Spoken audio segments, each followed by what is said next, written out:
नमस्कार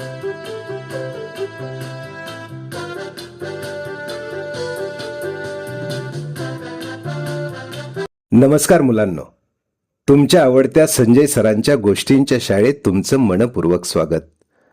आज आपण ऐकणार आहोत एक सुंदर, प्रेरणादायी आणि विचार करायला लावणारी गोष्ट. आपल्या जीवनाला आकार देणारी, स्वच्छता, जबाबदारी आणि सार्वजनिक संपत्तीची जपणूक हा संस्कार रुजवणारी सुंदर गोष्ट. मुलांनो, खास तुमच्यासाठी बरं का. चला तर मग कान देऊन ऐका आजची सुंदर गोष्ट. गोष्टीचं नाव आहे एक कागद मोठा बदल. मुलांनो, शाळा भरण्यापूर्वी शाळेतली मुलं शाळेच्या प्रांगणात मनसोक्त खेळत होती. शाळेचं प्रांगण त्या लहान मोठ्या मुलांनी खूप सजलेलं दिसून येत होतं. मुलांनो, काही मुलं शाळेतली छोटी छोटी कामं करण्यात व्यस्त होती. शाळेची घंटा वाजली. सर्व मुले प्रार्थनेसाठी आपापल्या वर्गाच्या ओळीत उभी राहिली. मुलांनो, प्रार्थना संपल्यानंतर सर्व मुले आपापल्या वर्गात जात होती. तेवढ्यात 5वीत शिकणाऱ्या इराला मैदानात एक चॉकलेटचं रिकामं वेष्टन दिसलं. तिनं उचललं आणि कचरा पेटीत टाकलं. हे दृश्य एका मुलाने पाहिलं. तो मुलगा हसत हसत म्हणाला, "अगं इरा, फक्त एक कागद उचलून काय फरक पडणार?" इरा हसून म्हणाली, "मोठे बदल नेहमी छोट्या छोट्या कृतीतूनच सुरू होतात."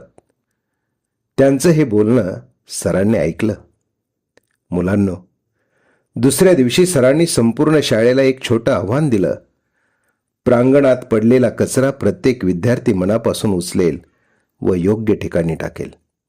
मुलांनो, पहिल्या दिवशी काही मुलांनी एक एक कागद उचलला.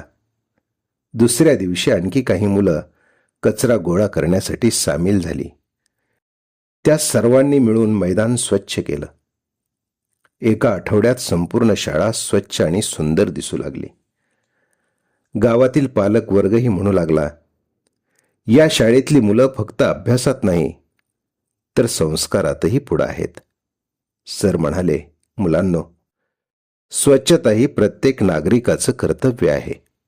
त्या दिवसापासून शाळेतल्या मुलांनी शपथ घेतली, "मी कचरा करणार नाही, कुठेही कचरा टाकणार नाही आणि कचरा दिसला तर योग्य ठिकाणी टाकेन. कचरा पेटीचा वापर करेन."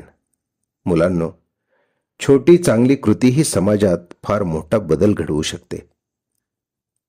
चला तर मग आपला देश सुंदर करूया. सुरुवात स्वतःपासून करू. आपल्या चिमुकल्या छोट्या हाताने चांगल्या सुंदर कामास सुरुवात करूया. मुलांनो, गोष्टी संपतात पण त्यातून मिळालेला विचार आयुष्यभर सोबत राहतो. पुन्हा भेटू संजय सरांच्या गोष्टींच्या शाळेत. तोपर्यंत रोज एक गोष्ट, रोज एक नवा विचार, रोज एक चांगलं काम. धन्यवाद.